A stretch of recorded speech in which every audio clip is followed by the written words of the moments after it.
Conversa Bem Viver com Lucas Salum. Segura firme que o vento dele é forte, minha gente. É com muita alegria que eu anuncio que quem conversa bem viver hoje é Thiago Elninho, rapper, pedagogo, educador popular, que tá desfilando na praça de álbum novo. Cangerê é o nome da obra que traz uma galera pesada junto com o álbum. Já vamos apresentar todo mundo, mas antes, deixa eu te cumprimentar, Thiago. Satisfação voltar a falar contigo. Obrigado pela disponibilidade, viu, meu amigo? Salve, salve, Lucas. Máxima satisfação estar aqui de novo, com um trabalho novo. E é sempre bom poder estar falando um pouco dos detalhes, das ideias que a gente teve nesse processo de criação, no processo de disposição desse trabalho. Bora pra lá. Bora lá porque tá lindo, tá pesado, tá reflexivo, tá uma aula esse álbum. Tive satisfação, o prazer de ouvir um pouco antes da entrevista e tô aqui hipnotizado pelas faixas. Recomendo fortemente que todo mundo coloque os fones de ouvido, escute mais de uma vez, porque é desses álbuns que realmente a gente precisa entrar, mergulhar dentro dele. E, pô, Thiago, tu simplesmente convidou uma galera pesada. É como diz o Emicida, quem tem amigo tem tudo, porque olha só a quantidade de pessoas, de talentos que participam, desde o Rashid, Tássia Reis, Felipe Cordeiro, diretamente do Pará, Bicharte, Sapopemba, enfim, falei só metade dos nomes. A gente conhece, a gente sabe a trajetória do rap, que tem esse costume de agregar, de fazer bastante feat, participação, mas parece que tu resolveu dar, não vou dizer uma inovada, mas dobrar um pouco a aposta e realmente fazer uma composição, de certa forma, coletiva, dividindo com todo mundo que eu imagino que divide essa caminhada contigo. É por aí?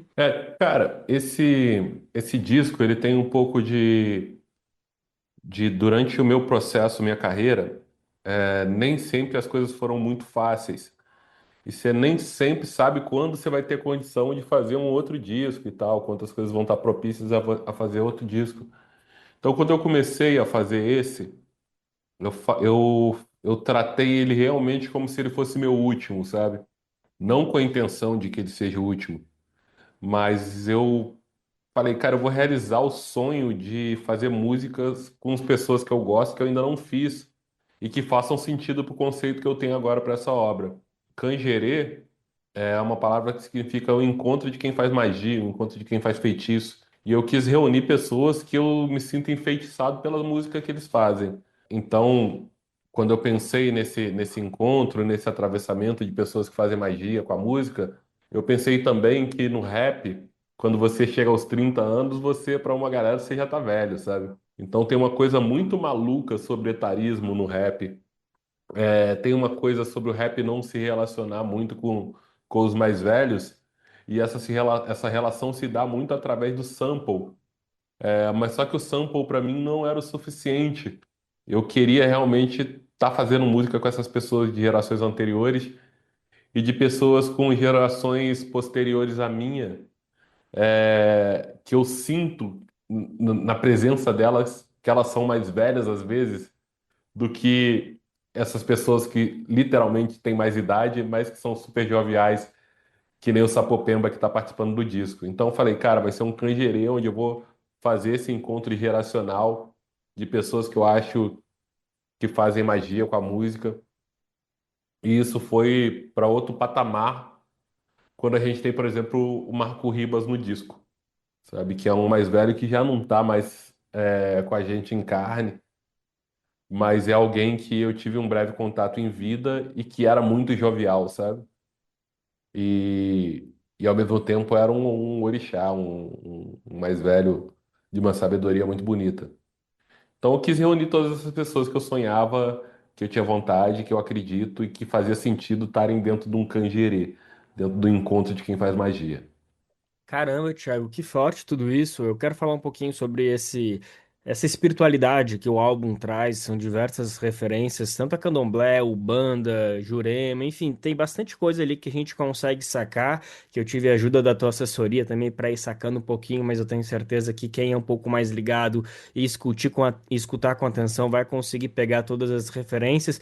Mas queria falar um pouquinho mais dessa divisão etária que o rap propõe, porque realmente é muito interessante. A partir da tua fala, eu fiquei refletindo que o rap tem essa proposição de realmente sempre se renovar, ele sempre é um desafiador, ele também sempre tenta se colocar um pouco à frente, desafiar um pouco os costumes. Essa é a origem dele, assim, né? De tentar quebrar paradigmas, mas ao mesmo tempo a gente sabe a importância de fazer referência a quem veio atrás, quem começou toda essa história, quem tá fazendo essa caminhada há mais tempo. Eu sei que tu é grande parceiro do GOG, por exemplo, que é o grande, o Baobá, como ele próprio assume, e realmente faz uma boa referência. E aí me parece que o samba, ele consegue trazer um pouquinho disso, essa necessidade da gente olhar com bastante respeito a quem veio antes. Então me parece que tu tá tentando fazer talvez até um chamamento para os teus colegas do rap de galera, é importante quebrar os muros, mas também ver quem construiu eles antes de quebrar qualquer coisa. Completamente, completamente.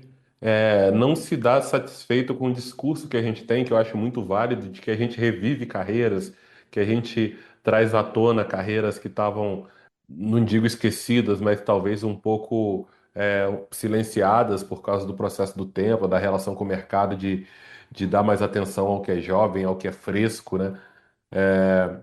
Então a gente não pode ficar nesse lugar de só porque fez um sample, achar que já está se relacionando de uma forma saudável com o que veio antes. Não, cara, esses artistas mais velhos estão aí. Vamos lá trocar uma ideia, vamos lá conversar, vamos lá aprender um pouquinho, vamos ter essa humildade também, sabe? Você falou do GOG, cara. O GOG, a gente tem um EP anterior, né? Em parceria, e às vezes o GOG me ligava, era uma da madrugada, meia-noite e meia, para trocar ideia comigo, acordadaço, cheio de ideias super frescas, enquanto eu parecia, na nossa relação, eu pareço que sou o mais velho. Se deixar, o Gog quer fazer tudo agora, pra ontem, vamos, sabe, cheio de energia. E eu não sou tão assim. Às vezes você tem que me pegar pela mão e falar, vamos, Ninho, vamos, vamos, vamos, vamos. Então, eu acho que tem esse tom de chamamento mesmo. Eu sou educador, sou pedagogo e estou muito dentro das escolas também. E tenho uma experiência massa que há alguns dias eu tô nas escolas fazendo atividades ligadas ao hip hop.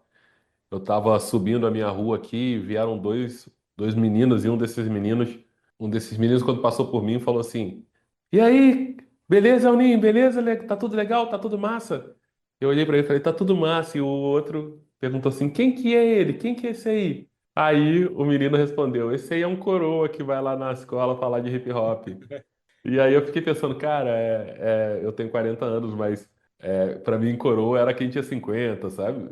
Mas só que eu tô sendo chamado de tio no hip hop desde que eu tenho 30. Então, eu acho importante, a gente chega a uma determinada idade, existe vida após os 30, a gente ainda tem coisa para dizer, coisas bem legais, coisas importantes.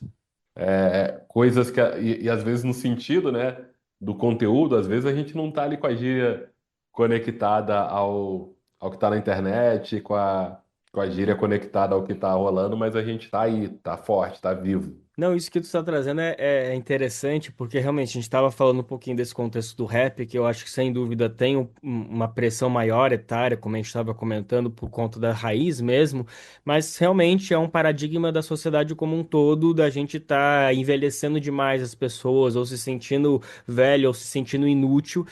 Com mais pressa, com mais velocidade, e me parece que é um pouco desse reflexo dessa internet que vai selecionando as pessoas, né? A partir do momento que tu não consegue dialogar tanto com a tecnologia do momento, tu não já sabe direito o que que é um filtro de novo do Instagram, tu fica ali meio caindo numa fake news, nossa, parece que é verdade, de repente é IA e coisa do tipo. Enfim, tu vai Total. sendo passado para trás e aí vai sendo tendo esse distanciamento que é fake, que não existe, né? Imagina, uma pessoa de 40 anos é tida já como um velho no sentido pejorativo, né? Um coroa no sentido pejorativo, uma pessoa que já meio que não se dialoga tanto com a nossa sociedade, com a juventude, enfim, é um sintoma perigoso, né? Que a gente está vendo como a internet vai, no final das contas, dividindo as pessoas, né? Tem essa ilusão de que ela consegue conectar, mas na prática ela acaba colocando as pessoas em caixinhas e nos impossibilitando, às vezes, de ter diálogos francos com uma pessoa que está, enfim, muito próxima da gente, da realidade. Exatamente, exatamente. Penso dessa forma também. Então, esse trabalho, eu acho que não tem a presunção de apresentar esses mais velhos para as pessoas, falar, olha, é o rap apresentando e tal, mas ele tem a presunção de se relacionar.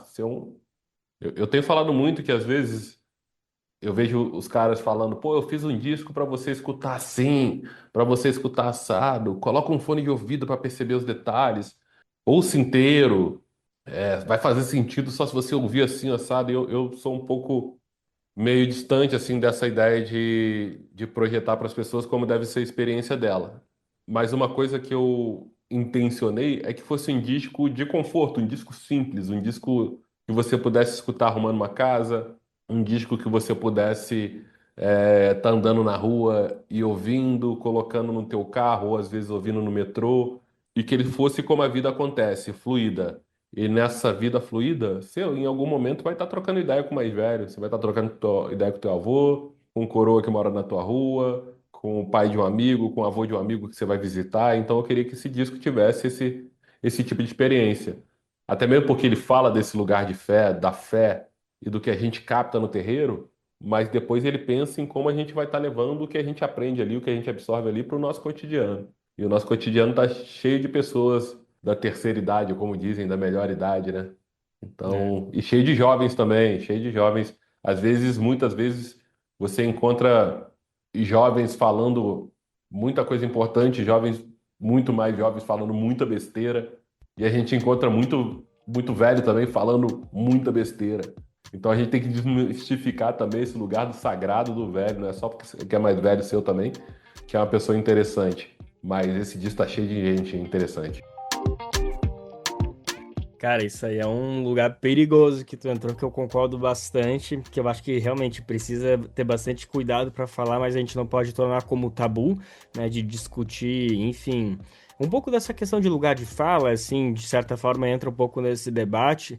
Eu até quero te ouvir um pouquinho mais, mas não queria perder a oportunidade de aprofundar um pouquinho mais a tua relação como educador popular, que aqui no Brasil, no Brasil de fato já ia falar Brasil popular, mas é isso, realmente os conceitos se misturam um pouquinho porque a gente tem bastante dessa índole desse objetivo de realmente defender os movimentos populares que dialogam diretamente com o povo, com a população, de, sabe, quebrar hierarquias e fazer com que tenha um diálogo direto, sabe? É uma das nossas índoles, os nossos objetivos, então vai ser muito valioso te ouvir um pouquinho e queria te provocar. Como que tu diferenciaria a atuação de um professor para um educador popular? Tem diferença? Cara, eu acho que às vezes um professor pode ser um educador popular, mas nem sempre ele vai ser isso. E quase sempre o educador popular ele tem uma dinâmica de possibilidades que um professor atinge.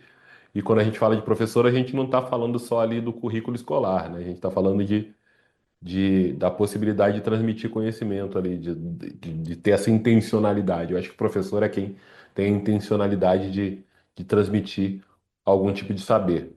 E aí, quando eu entro nisso, eu penso nesse lugar, a gente mistura, né? Porque todo educador deveria ser popular de alguma forma, esses significados, mas aqui a gente tem muito nesse lugar de pensar o educador popular como um educador contra-hegemônico.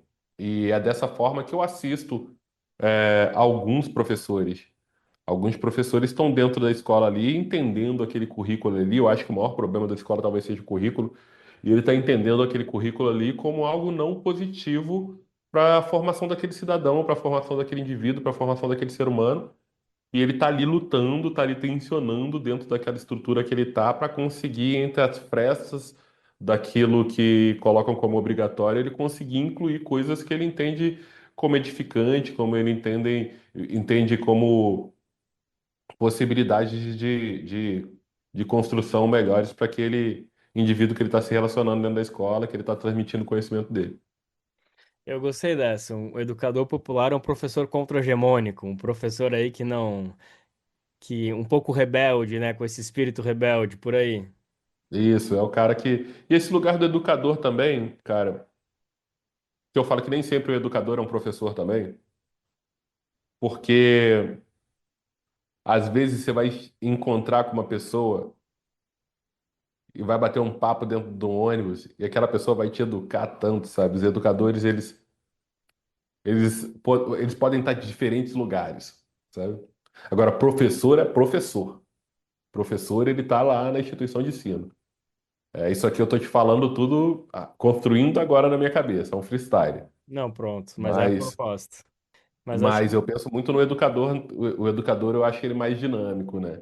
Eu acho ele acumula coisas às vezes. Às vezes ele é o carinha que tá, sabe? Ele é o músico e o educador. E eu me vejo dessa forma. Eu falo que para mim o palco é uma sala de aula e a sala de aula é um palco. Eu não vejo, para mim não existe uma cortina, sabe? Que separe esses dois lugares, que eu entre em um e saia do outro. Eu entro para a sala de aula e eu falo, cara, eu vou fazer um espetáculo aqui, cara. E eu entro no palco pensando, cara, eu vou transmitir um conhecimento aqui. Isso tudo misturado, amalgamado o tempo todo. É uma performance, né? Porque É o que uma que performance. adianta, o que que adianta a pessoa deter todo o conhecimento? A gente critica tanto a academia, né, por ser um local de gerar tanto conhecimento, reflexões profundas, mas que não consegue dialogar com a sociedade. E aí a gente pode fazer esse paralelo. O que que adianta um professor, uma pessoa que sabe, detém todo o conhecimento, mas ele não é capaz de instigar o aluno a provocá-lo, a mostrar que esse saber, ele é hipnotizante, ele é capaz de abrir portas, enfim. E realmente o rap é uma maneira muito poderosa de sacar, pegar uma pessoa ali e levar para mensagem. Então, realmente, as fronteiras entre o educador popular e um rapper, olha, são muito tênues. Tem que querer construir, porque na prática elas não estão. Ei, Eu Thiago, acho que, pode eu acho falar. que só complementando, eu acho que nem tanto do rapper, cara. Eu acho que do MC. Hum, Porque o MC é esse cara que está incluído dentro da cultura hip hop que necessariamente deve ser uma cultura contra-hegemônica. Agora, o rapper é o cara que faz rap. O rap é um estilo musical. Qualquer estilo musical pode falar de qualquer coisa. A galera fica um pouco assustada com rappers de direita. E eu não me assusto com rappers de direita. Não me assusto com sambistas de direita. Não me assusto com nada de direita nesse sentido do estilo, do fazer musical. Agora, o MC é outra coisa, porque ser MC é muito mais do que fazer rap. O MC tem outras funções. E aí, a esse não cabe ser um MC de direita. Isso não existe. Você é de direita, você não é um MC. E aí, o MC, ele completamente tem essa função de educador também, sabe? mas explica melhor, porque agora eu fiquei bem curioso, assim, por que que tu não se assusta com um rapper, um sambista de direita, mas o MC, qual que é a diferença que tu vê entre esses dois artistas? É porque é isso, o MC, ele é uma figura que faz parte desse conglomerado de propostas da cultura hip hop, desses quatro elementos, e alguns veem mais elementos, mas eu gosto de pensar em quatro, que é ali o DJ, o grafiteiro, o MC e o B-boy, né? O break ali, esses quatro elementos. O MC faz parte disso, de uma cultura que é contra-hegemônica. Agora, o MC, ele apresenta um evento de break. O MC, ele fala sobre a sua comunidade, ele troca uma ideia sobre a sua comunidade, ele entende os outros elementos, ele faz rap também. Agora, já o rapper é um cara que faz rap. O rap é um estilo musical, sabe? Qualquer pessoa pode fazer rap. E aí não me assusta, porque, tipo, é muito interessante o rap enquanto estilo musical. É muito interessante, é muito legal. Então qualquer um pode pegar aquilo ali e falar, cara, eu tô com vontade, eu vou fazer. Eu acho que não existe para mim fazer rap, eu posso começar a rimar aqui e fazer um rap. Agora, não é começar a rimar aqui que vai me fazer parte da cultura hip hop. Eu acho que é por aí. É isso, esse debate realmente ele se conecta com bastante do que eu estava querendo trazer ali quando a gente falava da educação popular, do movimento popular, porque é a diferença entre o indivíduo e o coletivo, né? Individualmente a gente é Sim, capaz de fazer muitas coisas e muitas coisas importantes, mas dificilmente elas vão causar uma mudança estrutural diante dos problemas coletivos. É realmente essa luta coletiva, essa união, um movimento conciso, né, ideológico que é capaz de realmente enfrentar um sistema ser contra-hegemônico. Tiago, o tempo basicamente acabou, velho. Eu queria falar ainda mais do teu álbum, mas assim, ainda tem um, dois minutinhos, então eu vou aproveitar para te pedir para explicar um pouquinho mais essa canção, Chão do Meu Terreiro, que faz uma linda homenagem a Torturado, nessa bonita, sim, premiadíssima internacional obra de Itamar Vieira Júnior, um artista que já esteve aqui com a gente algumas vezes, que eu admiro, já li tudo dele. Eu tenho certeza que a gente tem que agradecer muito a ser contemporâneo a esse grande marco da literatura brasileira, que com certeza ainda vai lançar muita coisa. E me parece que essa música acaba simbolizando bastante a tônica do álbum, né? Dessa espiritualidade, porque justamente esse livro Torturado fala muito de uma prática de religião muito popular, que vem realmente da cultura do povo, não necessariamente assim do candomblé, da Umbanda que a gente conhece, que é algo muito enraizado e que tem maneiras de replicar Brasil afora. É algo, o Chapéu Grande é algo que nasceu ali daquele povo, daquela cultura, algo muito é natural. Enfim. uma influência muito grande do Toré ali, das coisas ali daquela região. Cara, Tortarada é daquelas coisas que entrou no hype e é muito comum coisas que não são legais, que não são profundas entrarem no hype. e Torturado foi lá em cima, e aí muita gente tem preconceito de falar, cara, não deve ser tão bom, e eu tinha também. E aí quando eu peguei e li o primeiro capítulo, eu falei, nossa, cara, que bom que isso aqui é popular. Isso aqui é igual o Michael Jackson, sabe? Sabe, que é muito grande, muito, tem um alcance enorme e é muito bom, sabe? Ao mesmo tempo, assim. E aí, e aquele universo ali me influencia muito, é um dos livros favoritos que eu tenho na vida, assim, e eu queria trazer aquele ambiente. Eu tentei várias vezes contato com o Itamar, que eu queria conseguir fazer alguma coisa com ele, e aí eu acho que nessa música eu consegui, mesmo de uma forma independente ali, fazer isso, e a ideia de falar sobre o cultivo, falar sobre a luta pela terra, e depois trazer uma mulher trans no refrão, simbolizando muito o que a gente está vivendo também, quando a gente vê a luta da Erika Hilton e de outras mulheres trans, de no final das contas a gente não tá por elas, mas elas ainda estão pela gente, sabe? E aí ter a Bicharte no refrão significou e simbolizou muito isso para mim. É isso, a música e o álbum como um todo ganha camadas muito profundas, por isso que não vou ficar dizendo aqui para todo mundo botar o fone, ouvir do início ao fim, escute do jeito que quiser, da forma que for possível, mas se botar o fone e escutar do início ao fim, um momento de relaxamento que tu puder aprofundar, eu tenho certeza que as mensagens vão vir, que nem o vento, que nem é o Ninho que tá chegando aí, mais um ano de El Ninho e mais um álbum de El Ninho aí pra gente contemplar. Thiago El Ninho, rapper, pedagogo, educador popular, bateu esse bom papo com a gente ali que tá desfilando na praça de Álbum Novo. Cangeré, meu amigo, sempre uma satisfação imensa falar contigo. Obrigado pela disponibilidade, viu? Eu que agradeço. Na próxima estamos aqui de novo e é sempre um prazer. Sempre é massa, é importante espaço assim onde a gente pode falar sobre o que importa. Conversa Bem Viver com Lucas Salum.